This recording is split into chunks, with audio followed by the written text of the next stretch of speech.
All right, we will go ahead and get started. My name is Mike. Welcome to Pear Deck for PowerPoint. Just a quick kind of overview of what we'll talk about today. We'll discuss how to start a new account, how to log in. We'll talk about what your Pear Deck homepage looks like and what kind of settings you have access to. We'll also talk about building a Pear Deck lesson using PowerPoint. We'll explore a student and teacher view. So we'll actually present a lesson and we'll walk through that together. We'll have some time to spend in student pace mode, whether you'd like to watch me operate and go through it or whether you'd like to join yourself, that's fine. We will have Q&A as well. We'll have a Q&A session after we initially build our slides and after we enter our presentation, and then I'll have another one at the end. So I'll make sure I get to all your questions. But that's kind of how this is going to go. We do have a survey at the end as well. The survey is going to provide some feedback to us, let us know if we need to make any changes to the webinar, if we need to add any additional webinars. So it does help us a ton. And I'll also post that in the Zoom chat as well. But there is an interactive slide that would be able to actually complete that survey within Pear Deck if you'd like to do that as well. So before we actually go into building an account, I'm just going to quickly talk about what Pear Deck is. So Pear Deck's a tool built for educators by educators, relying on education research that shows engagement as a means to reduce the achievement gap and increase chances of success, both inside of the classroom and out. How we're going to do that is we're going to build interactive presentations using PowerPoint or Google Slides. Today is going to be specific to PowerPoint, so we're really not going to talk about Google Slides. But what we're hoping to do in making our presentations interactive is to increase our active participation, help our students with soft skill acquisition, so critical thinking, social emotional learning, analytical skills. We're hoping that this increases inclusivity, helping to create an equitable educational environment in which everyone can participate, with the overall goal of improving school culture, increasing student success, and decreasing the achievement gap. Just a quick background on myself. I was a classroom teacher up through this last spring. I taught exclusively in Title I high schools. And one of the big issues that I always had was very, very large class sizes with limited access to resources or paraprofessional assistance. So with 35 plus students in a class, we always have those students who don't feel comfortable raising a hand, participating in the discussion, asking a question. Pear Deck is going to allow them to engage and participate in a way that they're not going to feel like there's a spotlight on them. So that's one of the ways that Pear Deck can be so effective in helping us to increase that engagement in our classrooms. So prior to going through and building our slides, I'm going to go ahead to peardeck.com and just quickly talk about logging in and creating an account. So when you go to peardeck.com, you'll end up on our main page here. I want to click this teacher login button at the top right-hand side of my screen, whether I'm logging in or whether I'm creating an account. So I'll go ahead and click this. It's going to take me directly in because I've already been logged in. So I'll sign out. This is going to be the main screen that you'll get if it's your first time logging in, or if you haven't logged in on this particular computer before, or if you're creating a new account. So we want to make sure when we log into Pear Deck, we want to use Google or Microsoft based on what we're planning on using to build our slides. So since we're working exclusively with Microsoft today, we'll go ahead and log in with Microsoft. It's going to log me directly in. It's going to use a Microsoft account in order to authenticate. So there's not going to be a separate login for Pear Deck. But you want to make sure it's going to ask you a couple questions if you click Microsoft or Google, and it's going to just take you through a few screens. Just enter some information and you'll get to this main screen here. We'll talk about some of the settings and some of the other menu options when we get closer to presenting. But right off the bat, if we wanted to go ahead and we wanted to build a PowerPoint presentation from scratch, we can go ahead and click this Create a Presentation button in the center of our screen. And it's going to take us to a brand new PowerPoint presentation. So what I need to do first, and this slide is initially going to give me some just information on getting started. But the first thing that I need to do is I need to make sure that I have the Pear Deck add-in. You'll see on the right hand of my screen, I already have it. But if you don't, you're going to go to Insert in that top menu. And you're looking for the add-ins button. So on my screen, if you go ahead and look to the right here, I have this More Actions button, but it could be in that bar for you. You're just looking for this Add-ins button here, and you're just going to open that. You'll go ahead and search for Pear Deck if you don't already have it. Otherwise, you'll just click this and you'll install. And once you've installed, you go back to this home button on your menu bar and you'll look to the far right.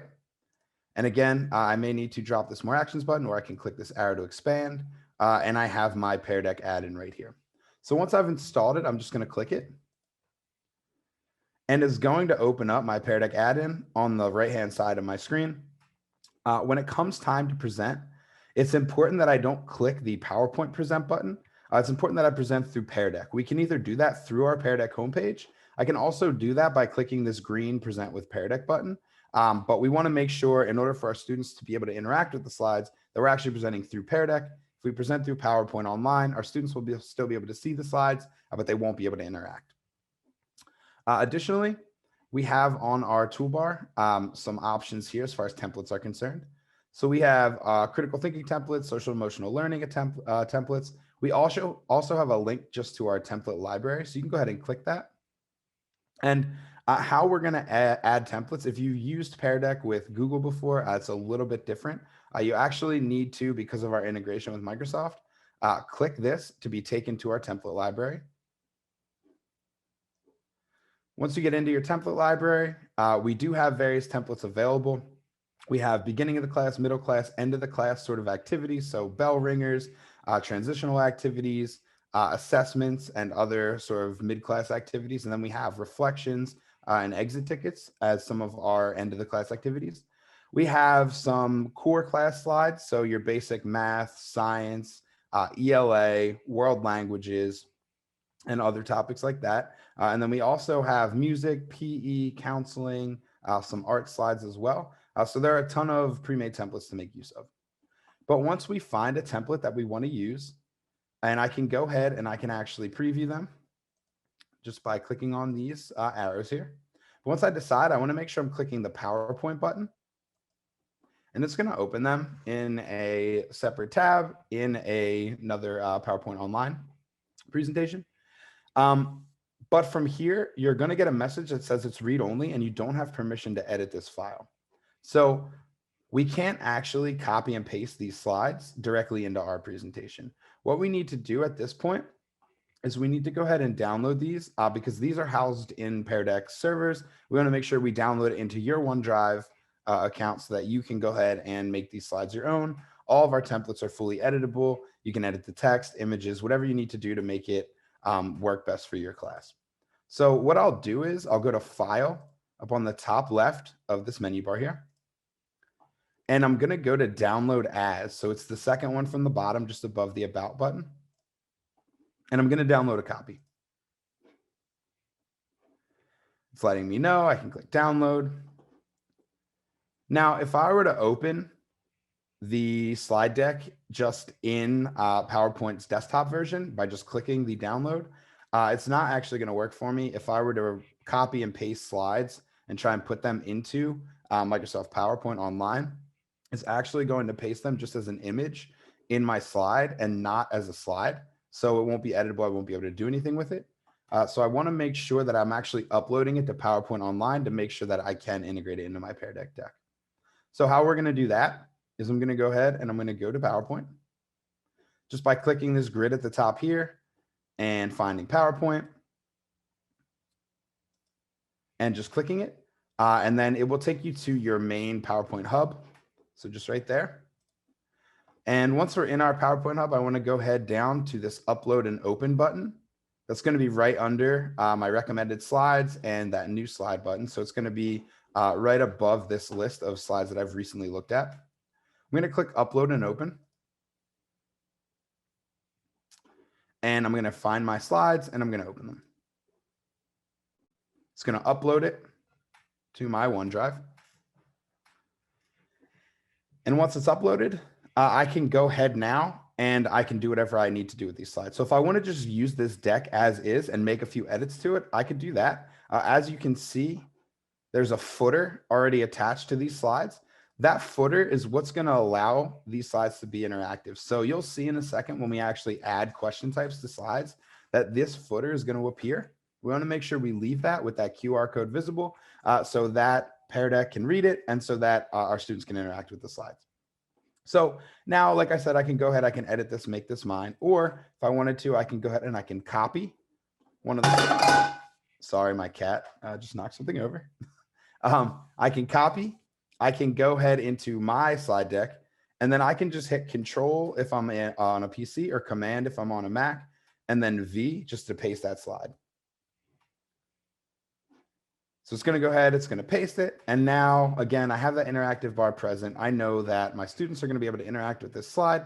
And now I can go about making my other slides just as I normally would. So we have those templates to make use of, but we can also go ahead and just build slides. So I can go ahead and start a new slide.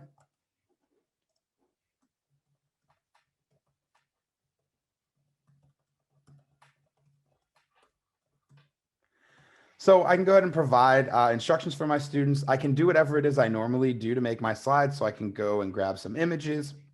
But once I have my slide completed and I want to make it interactive, I'm going to go back to this toolbar on the right, and I'm going to scroll down underneath the templates to this Ask Students a Question menu.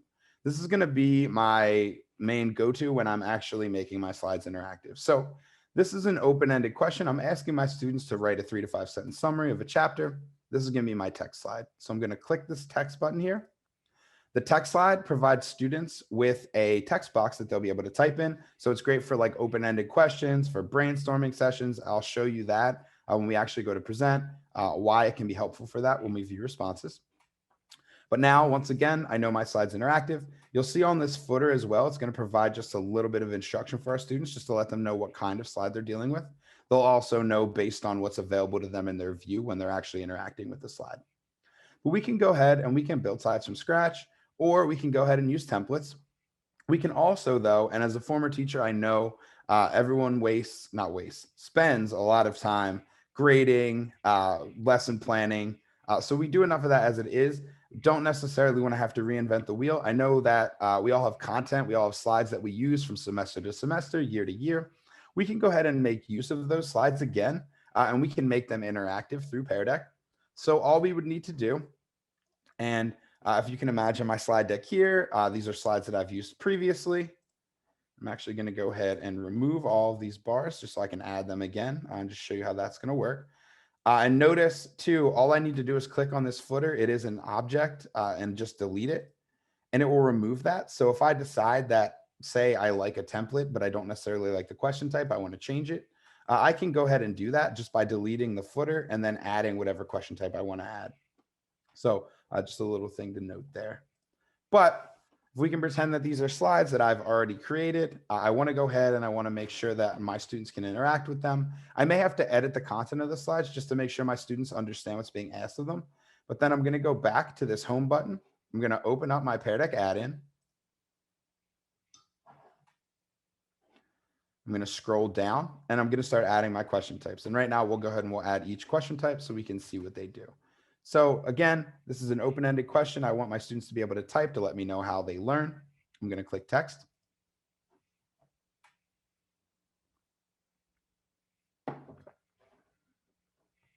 And for whatever reason, I don't know why I did that, but I'm going to go ahead and make a copy. If you ever run into that problem where it's not putting the footer directly on your slide, but underneath like that, that's a glitch that seems to come up from time to time. So what I actually would advise doing is not duplicating that slide. I would actually advise, not doing that, but actually advise just inserting a new slide.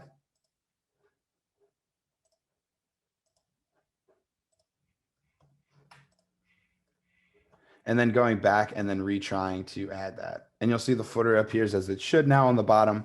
Again, I don't quite know why it does that every now and then, but every now and then it does do that. So when you kind of run into that, it's good to just kind of copy that slide or that slide content and then delete the slide, put it on a new slide. It seems to work. But our second question type is going to be our choice question type. So this is something if we're going to do multiple choice, if we want to do true, false, agree, disagree, if we want to do some sort of polling activity, we'll use this choice button here. So for this one, this is a true or false question. I'll click choice. And I have some options here. I can go ahead and add options for my students to choose from. I can also go ahead and remove options down to 2. I'll go ahead and put in my options that I want my students to choose from in those fields, and I'll click Update Slide.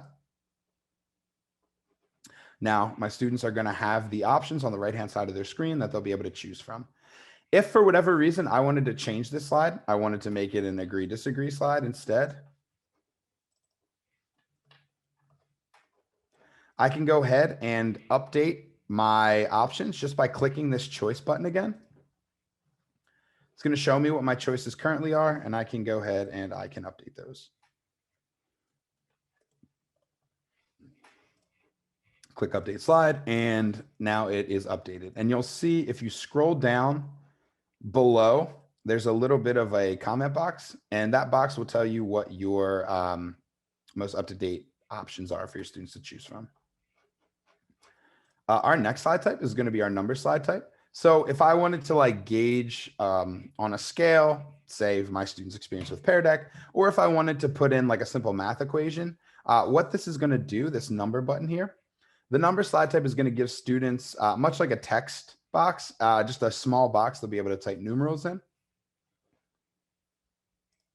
Our next slide type is going to be the website slide type. It's a little bit different from our other interactive questions in that it's not necessarily an interactive question, but it does allow us to embed an outside entity or website directly into Pear Deck for our students to interact with. We can also embed videos for our students to watch asynchronously as well. And the good thing about this slide, and this is something that I ran into when my classes initially went virtual last spring, it kind of helps save time when it comes to trying to get students from one window to the next, one application to the next.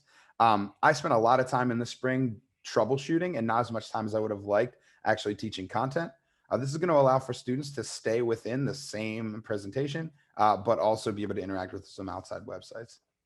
So what I'll do when I want to embed a website, let me go clean up this up here a little bit.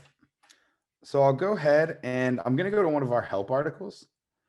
This help article actually is going to give you a quick list of sites that really work well when embedded with Pear Deck. It's also going to provide a link to our instructions on how to embed websites if you need to go revisit that. But all you're going to do, if I find a website I want to embed, is I'm going to go to the address bar on the top. I'll just copy the address or the URL, and then I'm going to click this website button here. Now it's going to give me a preview box. It's important to note this HTTPS prefix here. We want to make sure that we're only embedding secure websites. If we don't, Pear Deck won't allow it to actually embed. You'll get a note telling you that there's been an error or that it's refusing to connect. So we'll go ahead and we'll paste our URL or our address in. This is going to be a secure website. So I'm going to get a preview that's fully functional. And I know that if I can interact with this preview, my students will also be able to interact with this website on their side as well. And then I'll just click Update Slide. And you're going to get the URL down here as well. So if students need to click to go to a separate window to like enlarge something, for example, they can go ahead and click that to be taken to that window. But they'll also get this website on the right-hand side of their screen, and on the left-hand side of their screen, they're going to see your slide still. So any instructions, any guided questions, any notes that you want them to be taking in their notebooks, you can go ahead and put on the left-hand side of the screen. Students will be able to see that as they're interacting. Now, not every website that doesn't want to embed is going to be a non-secure website. So for example, there are certain websites that need a specific embeddable URL or embeddable address to be able to embed. So YouTube is one of those examples. So if I wanted to go ahead and I wanted to post a YouTube video, I'll go to our Pear Deck channel. And this is going to be helpful for finding some of our help videos, some of our pre-recorded webinars and things like that. If you go to our Pear Deck channel on YouTube, we have some pre-recorded webinars and some other help videos available for you. So I'll go ahead and I will choose one of our pre-recorded webinars. And I'm just going to go ahead and I'm going to copy the URL like I did before, just from the address bar.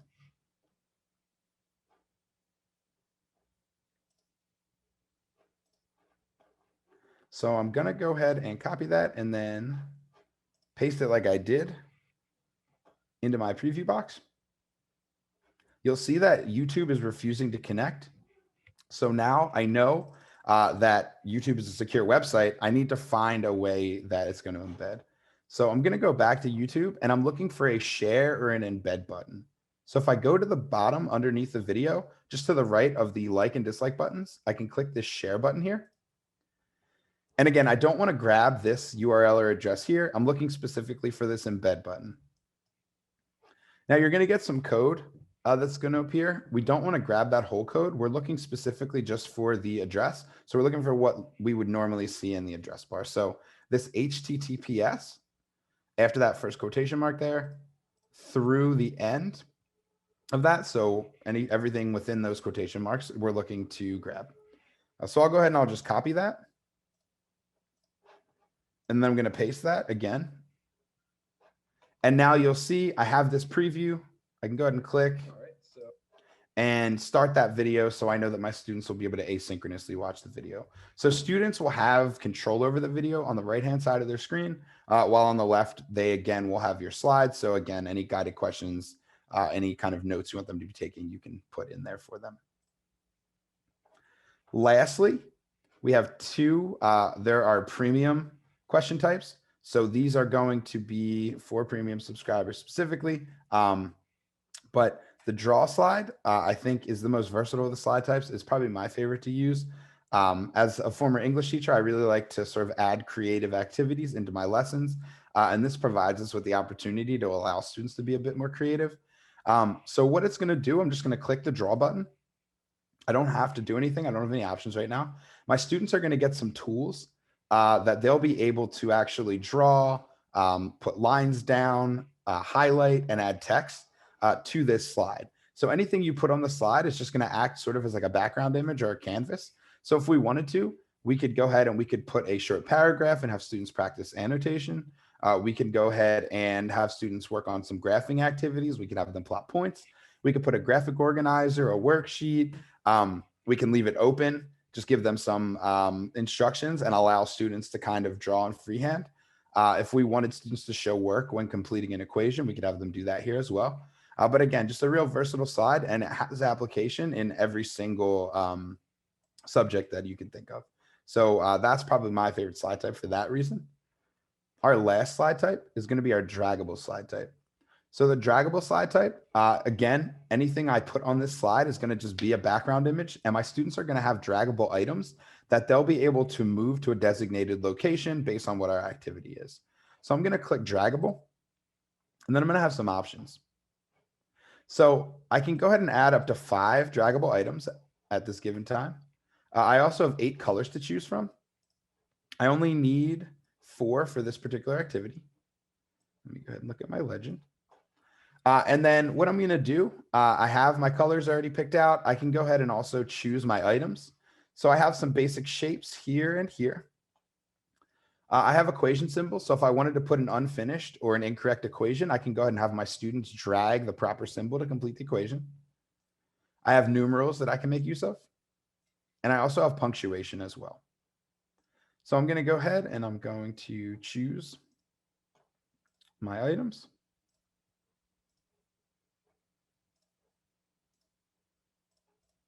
And I can also make the items quite large or very small, depending on the activity and also depending on my students. So if I have students who are younger or don't have a lot of experience working with a mouse or a trackpad, I can go ahead and make them a bit larger, a little bit easier to find and grab.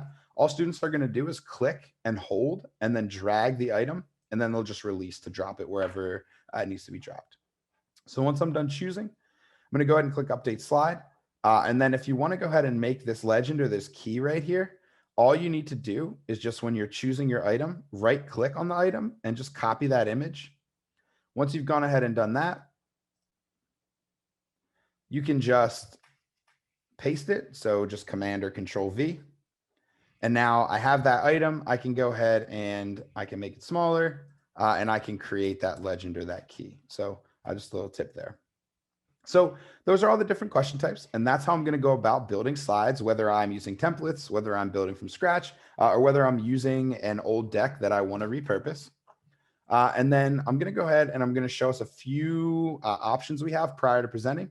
Then we'll enter the presentation and feel free to ask me any questions at that point. I do have a Q&A slide. That's an interactive slide that you'll be able to use. So before presenting, I'm going to go back to my Pear Deck homepage. And I'm going to go ahead and click my email address at the top right here. And I'm going to click my account. And I'm going to click settings. Now I have some settings that I can make use of. So we have our classroom climate setting. This is going to allow me to get a quick aggregate of my students' moods as they're entering class, as well as get some feedback at the end of class if I'd like to. I can choose one or the other, or I can choose both, or I can turn it off and have none. But it allows the students to give me a smiley face, a neutral face, or a sad face at the beginning of class to let me know how they're feeling. And you can use this whatever way you want to use it. You can ask them, or you can direct them to, choose a mood based on how they felt about the homework last night or how they're feeling in general. But it can be just helpful sometimes to know if we need to check in with certain students, if there's like a certain mood that is kind of overwhelmingly we're seeing in the class. And then feedback wise, at the end of class, students will be able to give me a thumbs up or a thumbs down to let me know how they found the lesson. And this can be helpful in knowing if we need to revisit something with a few students, the group, or the class, or if we can just move on. We also have an immersive reader function. The immersive reader is going to allow for students to make the slides a little bit easier to read, a little bit more accessible. So it's going to allow students to simplify the slides just to the text that's present on the slide. After that, it's going to allow students to break it into syllables. They can also highlight parts of speech. They can translate to another language. They can have it read to them. They can get the audio version of the slide. And again, we'll look at that from the student view when we actually get into our presentation. Finally, we want to require student logins. So we'll know which students are in our sessions, and so that we'll know which students we're providing feedback to when we're looking in our teacher dashboard. For right now, because we are recording this webinar, I'm going to leave it off so everyone's going to enter anonymously. But at the end, I'm going to go ahead and reopen another session, and I'll go ahead and log in with my name, and you'll be able to see kind of what those names look like as well. But for now, I'm going to leave it off for that reason. So I'll go back to my homepage here. And now I have other options as well that I just want to take a quick look at. So this sessions menu to the top left of my screen, just to the right of that home button, if I click that, it's going to show me all of the sessions that I've recently run, regardless of which presentation I've run them with. We also have an archive menu as well, where sessions will go if you archive them or after about 30 days. You'll see here, all of my sessions are closed, but I have some options here. So this projector button, which is going to be that our projector view, which is what we're sharing with our students, whether we're projecting in class or sharing our screens virtually, that's not available because this session is closed. But I can open my teacher dashboard for any session. So I can go in, I can review my students' responses, I can provide feedback to them, and then I can always, by clicking this more actions button, I can reopen a session. And I can go ahead and project when I want to show my students their classmates' responses, or I can go ahead and turn on student pace mode if I left feedback and I want my students to go back into a session, correct some answers, and then we can go ahead and show them at that point, or I can go through and grade them. But I can turn off or turn on student pace mode through that. I can also always end this session again if I want to. And I can have as many sessions with the same deck running concurrently if I'd like to as well. So if I go back to my homepage, I have options when it comes to starting my presentation. So I can always go from my slides and click present with Pear Deck, this green button here. It's going to give me the option to start a student paced or an instructor paced activity. That's really up to if I want my students working asynchronously or if I want to synchronously be in control of the session. I can always change between the two once I've already started a session. So if I were to start a student paced session, I don't need to worry about having to start a new session. If I want to switch to instructor paced, I can actually do that back and forth throughout that same session. But if I go back to this homepage here, if I scroll down a bit, I get this present a file from OneDrive menu. I can go ahead and open my OneDrive if I want to find any presentations that aren't on this list. This is just going to show me the presentations that I've most recently worked with Pear Deck. So I'm going to go ahead and choose a presentation. And this is the one that we were looking at, that slide deck. And I have the option now. I have a smaller sessions menu that is going to show me just the sessions that I've completed with this specific presentation. You'll see it's just like the other sessions menu. I can look at my teacher dashboard. I can reopen sessions. I can also click edit to be taken back to my slides. Or I can just go ahead and start a session. So I'm going to go ahead and start a live session.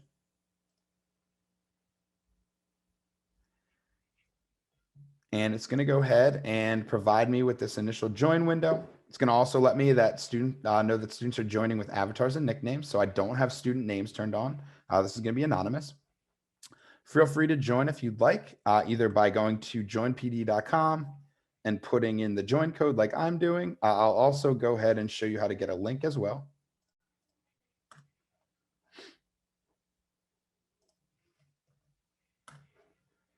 So we can have our students go to joinpd.com. We can have them enter in that join code to enter our session. We can also go ahead and underneath click this give students a link button.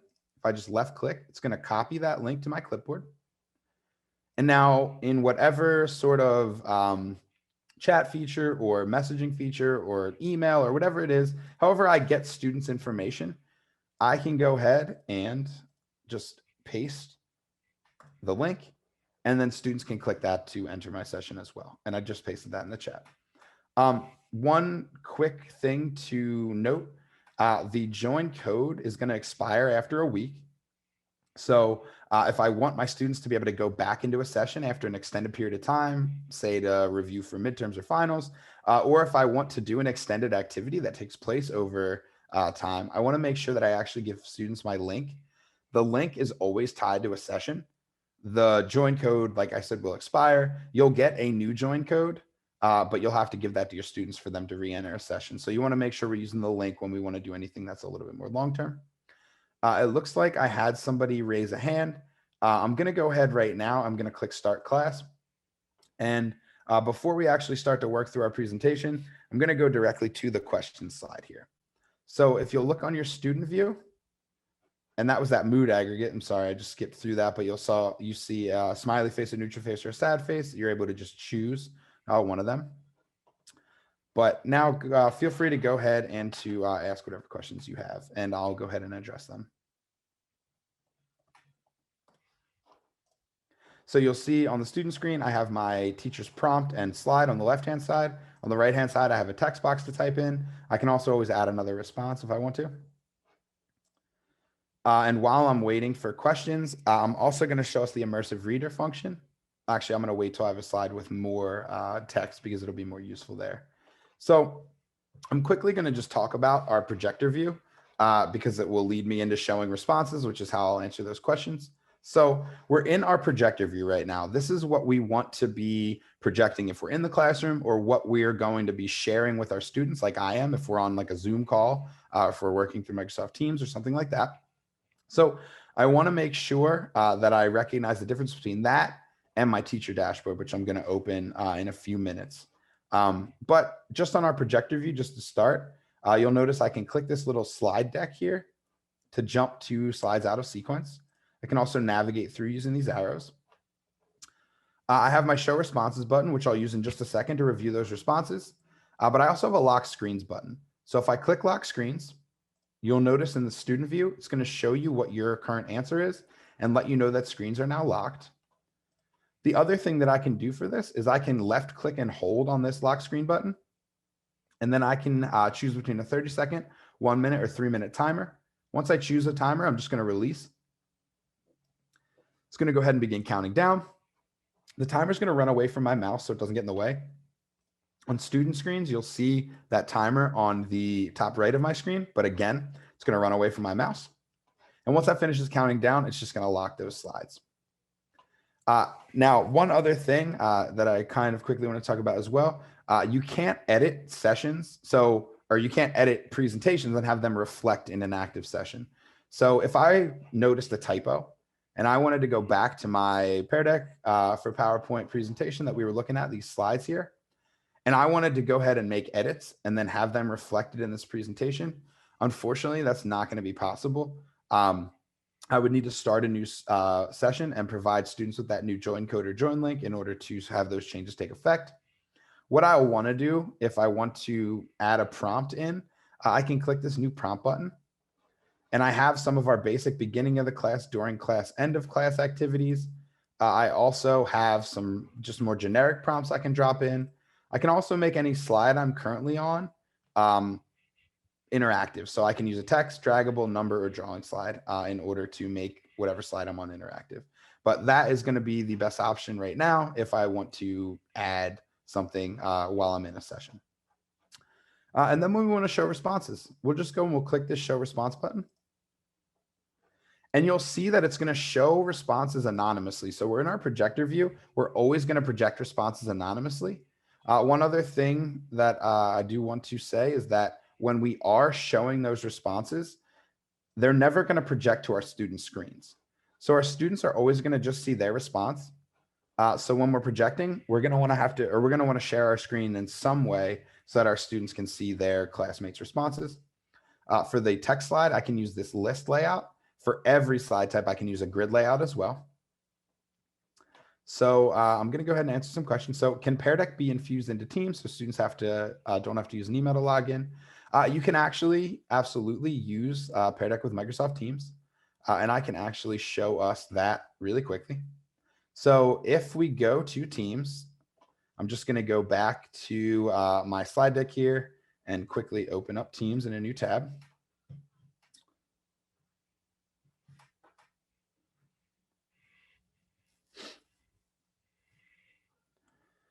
And we do have a help article too. So if you run into trouble, go ahead over to peardeck.com. And we do have a help article as far as our Microsoft Teams integration is concerned. But what you're going to do is, I'm just in one of my demo classes here. I'm going to go ahead and remove this quickly so I can show how to add it. So if I want to go ahead and add a Pear Deck presentation directly to my Microsoft Teams, have my students enter through Teams and be able to control my dashboard through Teams, I'm going to click this little plus sign next to this Post and Files button. And I'm going to add a tab. So I'm going to search for Pear Deck.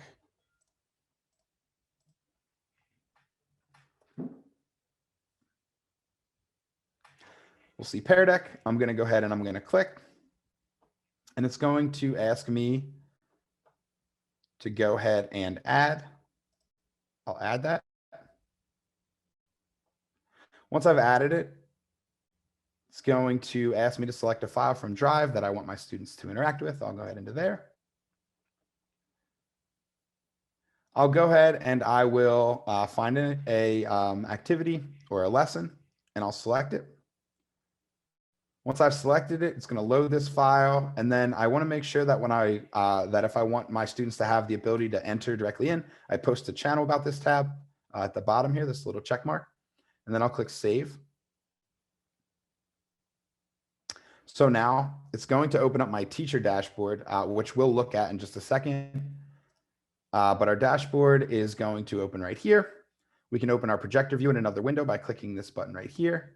But if we go back to our posts in the channel, you're going to see that as the teacher, I added a new tab with a link in it that students can go ahead and click. So that's how students are going to be able to use Microsoft Teams in order to enter a session. Thank you for that question. That was a great point, and I'm glad that we got to cover that quickly. Can you use the Google Slides add-on also, or would teachers just choose one mode of signing in? That is going to be dependent on what kind of subscription you have. So certain district and school subscriptions, you will have the ability to use what we call like a hybrid account and go between the two. But for the most part, you're going to want to pick whatever slide creation application you are using the most or that you plan on using exclusively. So whether that be Google Slides or PowerPoint, we want to be able to choose one. And even if we had the hybrid account, I would recommend sticking with one just to avoid any sort of confusion with Pear Deck, or, to not run into any sort of technical issues. Can I use Pear Deck as an add-in inside of Microsoft PowerPoint, or is it only online? Unfortunately, at this point in time, the Pear Deck add-in is only available for Microsoft PowerPoint Online. We don't have any sort of integration with the desktop version. And then I'm going to unlock screens. I'm sorry if I cut anyone off. So I have somebody who said, please explain the advantage of. Go ahead and finish that. That'll be the last question that I'm going to answer for this one before we continue with our presentation. And then I'll go ahead and I'll have a second Q&A at the end that you can go ahead and add any questions to. So please explain the advantage of the lock screen. So because as of right now, we have no way of like limiting how far students can go in a slide deck. If I'm working synchronously with my students and I want to make sure that they don't move on to the next slide, say I have the answers on the next slide or something like that, I can go ahead and lock these screens just to make sure that, well, actually, sorry, I'm going to backtrack a little. So you'll see when we go into student pace mode, this lock screen button is actually going to disappear because that will be replaced with the stop student pace mode button, which will automatically bring students back to whatever slide you're on, which we'll look at. But the lock screen button, the advantage is just going to be if I'm timing something. So if I want my students to only have, 30 seconds, 1 minute, or 3 minutes, I can add a timer. Otherwise, if say I have students working on independent work for 15, 20 minutes, I get to that point and I want everyone to kind of pause and stop and I want to show responses, I would click that lock screen button, which is going to ensure that no students can, hastily throw an answer in at the last second, or it's also going to just allow me to control a little bit more as far as limiting my students and as far as ensuring that we're able to actually go ahead and show those responses without students constantly adding. As you saw, if it's unlocked, student responses are going to show up in real time as we go. So if I want to lock and make sure that I have all my responses in front of me, I'm going to go ahead and do that. So the next thing that I want to show is I'm going to open up our teacher dashboard. And I'm sorry if that answer wasn't super clear. Go ahead and let me know on that last slide, the last Q&A slide, and I'll go ahead and try and make that a bit more clear for you. Sorry about that. So again, if I go ahead and I want to open my dashboard now, I can open my dashboard in a new window. I can also open it in a different tab. I want to go ahead and open it in a new tab just so you guys can see it, but feel free to open it in another window if you are not sharing your screen like I am right now.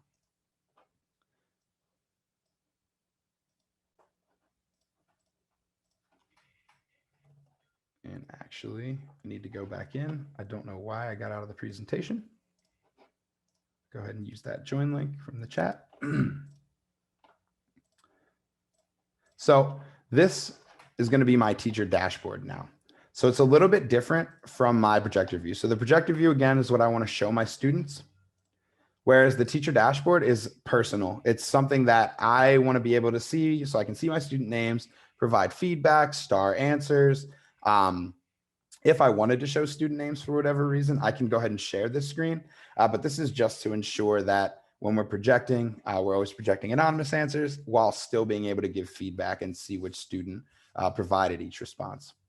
So just a quick couple of notes on the dashboard when we initially get in. You'll see this red box around these responses. That's letting me know that I'm showing responses on my projector view. I can control my projector view through my dashboard. So if I go ahead and click hide responses, that red box is going to go away. I'll always have access to responses in the dashboard, but now you can see on my projector view, I'm just projecting my slide. If I click show responses, it's now showing them on the projector. I can do everything else that I can normally do on my projector view as well. I can lock or unlock screens. I can hit this more actions button, turn on student pace mode from here. I can also, from my dashboard, however, which I can't do from my projector view, invite a co-teacher to a session. So if I go ahead and click this, it's going to provide me with a link. I'm going to copy that link, and then I'll need my co-teacher to be signed in to their Pear Deck account, but I'll provide them with that link. They can click it, and they're actually going to enter my dashboard as a co-teacher, meaning they'll be able to provide feedback and see student responses as well. We also can always open this join code. So if I click this join code button here, it's letting me know a little bit about my teacher dashboard. But if I look at my projector view now, I'm showing that join code again. And that join code is always going to stay in the top right of my screen on my projector view as well for any students who somehow get logged out or who come into class late. We can also open up a class roster. And again, this isn't super helpful right now with this anonymous mode, but if I had required logins, I would have my students' names and their email addresses so I could see which students were in my class right now. I can go ahead and click more actions and I can block students from the session if I need to for whatever reason. I can also scroll down and I'll go ahead to another slide after this, but you'll see when we get to a slide that not everyone who's in the session has responded to, it's going to show me who hasn't responded. Underneath here, it'll say students who haven't responded yet, and it'll provide me with their names. So what I'm going to do to go through the rest of the question types is I'm going to go ahead into student pace mode and just walk through what each question type is going to look like for your students on their screens. So if from the projector view or from my dashboard, I click this more actions button, I can go ahead and click turn on student pace mode. It's going to let me know my students are in student pace mode. And you'll see the lock screen button has been replaced by a stop student pace mode button. If as the student, I had gone all the way through, I'm on slide 10. My teacher is currently on slide 4 and wants to bring everyone back to review responses. They'll click stop student pace mode. And it's going to pull me directly back. So my teacher won't need to ask me to please go back to slide 4. They won't have to, wait, an overly long amount of time to have students, eventually work their way back there. We can go ahead and just click to stop student pace mode to bring all of our students directly back. So I'm going to go ahead and put that student pace mode back on though. Now from the student screen, you'll see now that I have these navigation buttons so I can navigate through the slides at my own pace. You'll also see that I do have this immersive reader always available. So I'm going to wait till we have a slide with some more text and then I'll show us that. But again, this is just our text slide. So I just have that text box there I can type in.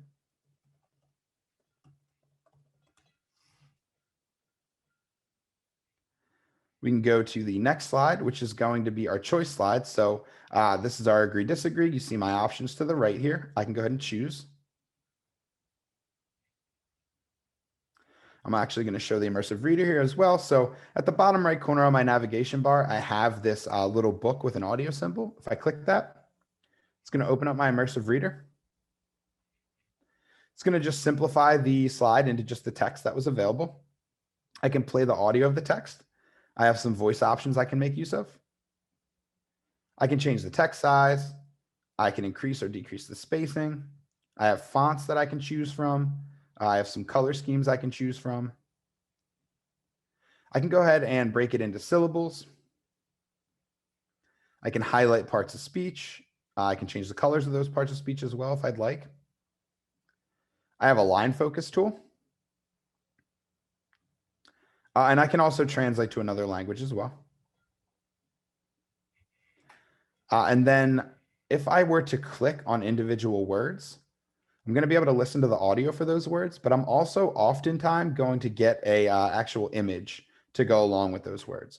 So a lot of times any word that's like unfamiliar, I'm going to have the option to actually get some additional assistance with some visual images. So again, we're just trying to make our slides as accessible as they can possibly be for our students.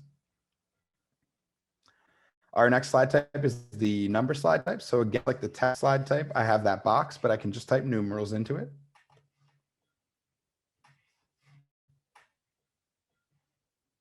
Now, our next two slides are going to be our website slides. So rather than being interactive questions, these are just, again, allowing us to embed a website directly into our presentation for our students to review.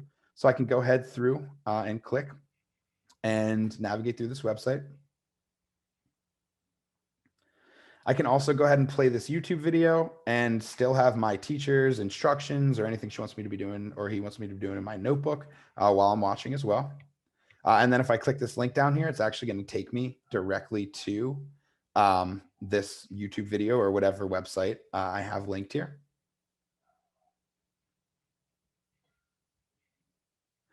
We have our draw slide here. So again, I have a pencil tool that I can make use of. I can change the width or size of all the lines.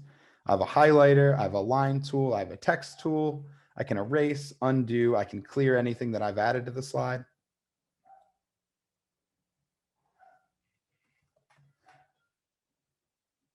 We also have numerous colors to make use of. There's that highlighter. But again, just a super versatile slide type. Just something that I think allows you to be a little bit more creative in class. And this is just a very poorly drawn pear.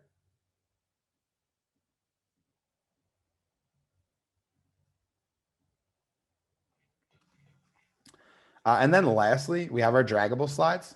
So the draggable slide type is going to allow me to click, hold, and drag these items to their designated locations.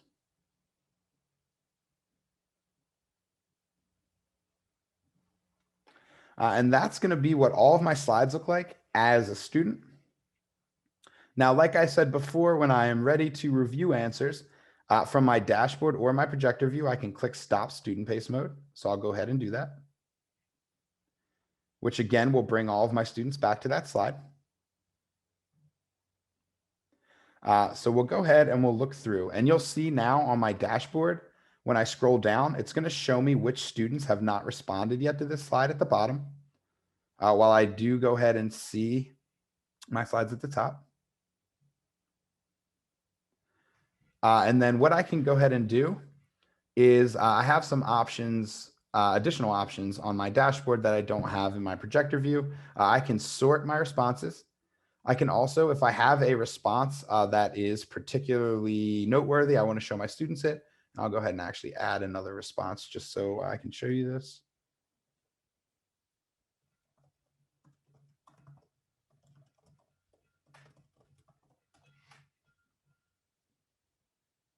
And again, you'll see it's going to update in real time. But if I have one that I want to go ahead and show my students, I'm going to click this star answer button here. And now if we go ahead and we look at what we're projecting, and again, look, we're not showing responses because I didn't click that show response button. So I'll go ahead and click that.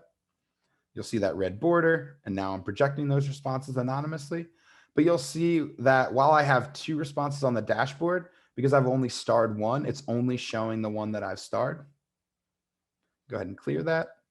And then by the same token, if I have a response that's inappropriate or I don't want to show for some reason, I can go ahead and click this more actions, these 3 dots, and click hide response. And now it's going to hide that response for my students as well. I can also provide feedback to my students by clicking this speech bubble in the middle here.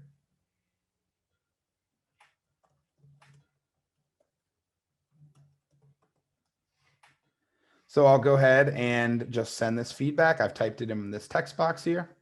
It's going to show me what feedback that I provided, and it's going to let me to allow me to add more feedback. And again, if I had required student logins, it's going to have their names up here. Now, as the student, I'm going to get a new icon in my navigation bar to the right here that's going to let me know that I have feedback. It's just the speech bubble with this red dot. I'm going to click it. It's going to show me my teacher's feedback. And now I can go ahead and add another response or add to one of my responses. And again, the grid view is always going to be available. The list view is going to be available with our text slide. It's also going to be available with our draw slide and our draggable slide. Our next slide type, the choice slide type, is going to have an overlaid layout in addition to the grid layout. So if I'm showing those responses, you'll see on the student screen when I'm projecting, I'm just going to be projecting these bars here. This is why I said this would be a good activity or a good function for like a polling activity, because it's going to allow for students to see where all their classmates fell in choosing options. On our dashboard, if I hover, it's going to show me which students chose which option. Our number slide, the overlaid mode, is going to show everything on sort of a number line. And then depending on the largest and smallest answers, is how big or small that number line is going to be. And then everything else will be populated somewhere on that line.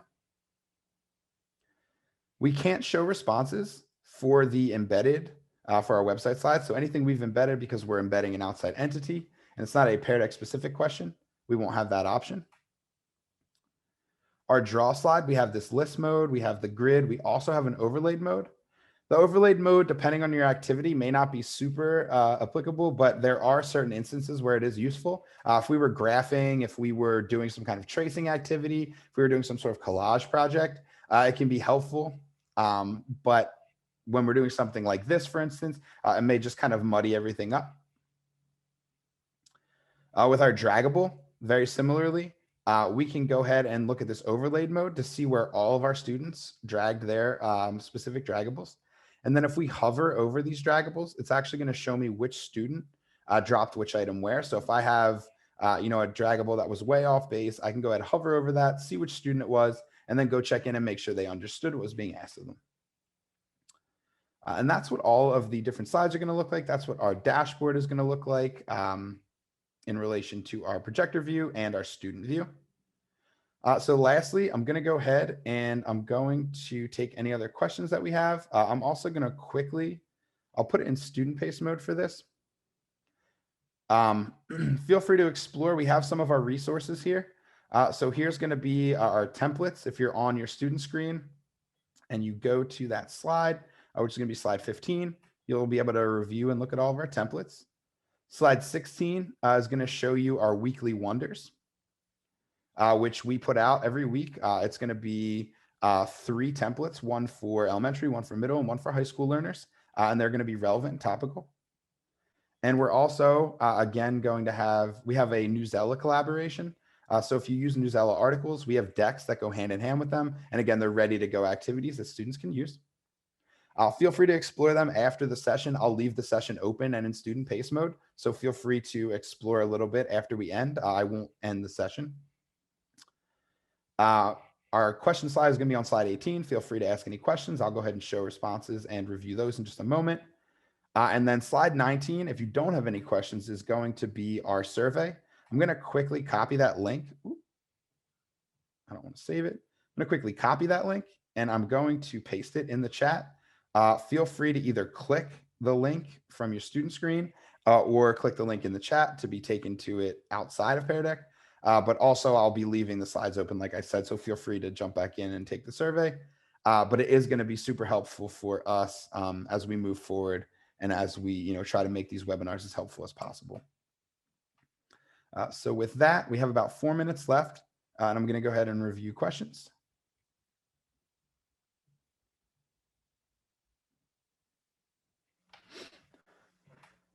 I'll project them as well.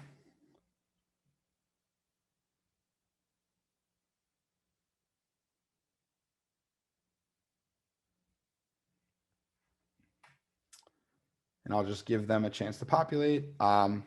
For the person that typed yes, please, just want to make sure, and if you could at the end when you're typing, is this in regards to the lock screen? And I'll answer that first question. So when I present in teacher mode, students cannot move ahead on the slides. So when you're in teacher mode, when you are in that, you're presenting a synchronous lesson. So if student pace mode is off, I'm actually in control of the slides. I'm the one who is moving everything forward or backwards, depending on where I want my students to be. You need to put it in student pace mode in order for them to have asynchronous control. So if you were assigning something for homework, for example, if you wanted to just have like one slide for them to work on, you could go ahead and leave it in presenter mode. But you really would want to go into student pace mode if you want students to be able to navigate through on their own independently.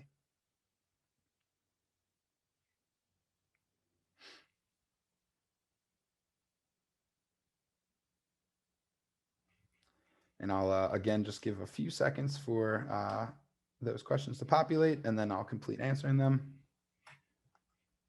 And I will take this time while waiting for them to come through because there is a webinar after mine to just quickly in the chat put help@peardeck.com. That is going to be the email address that you want to send any additional questions that you have, any kind of technical support you need, any suggestions or feedback you have for us.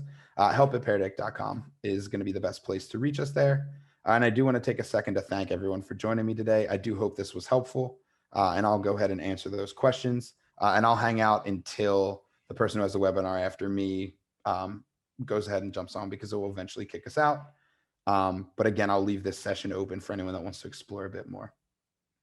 So when I start in teacher mode, I have to click on stop student pace. So when you start in teacher mode, you'll see right now we're in student pace mode. We have that stop student pace button. If we were in teacher mode, this would instead be that lock screen button. So that stop student pace mode would not be present anymore. But if we were at any point in time in student pace mode and we want to bring everyone back to a synchronous lesson, we're going to want to click that stop student pace mode. If you see that and you see this little blue dot here, you'll know your students are in student pace mode. Otherwise, you'll have that lock screen button instead. Okay, and I'm going to go ahead and answer this one. So I need to share my screen through a Teams meeting for those learning from home. I also project my screen on the projector at school. Is there a way I can check the learners' answers without sharing it in the Teams meeting on the shared screen as well as on the projector? I don't want them all to see who answered incorrectly, but I want to see who has specifically answered. Okay, so if we want to make sure we're showing our screen to our students and we want to make sure that they're not able to see their classmates' names, we want to make sure they're anonymous.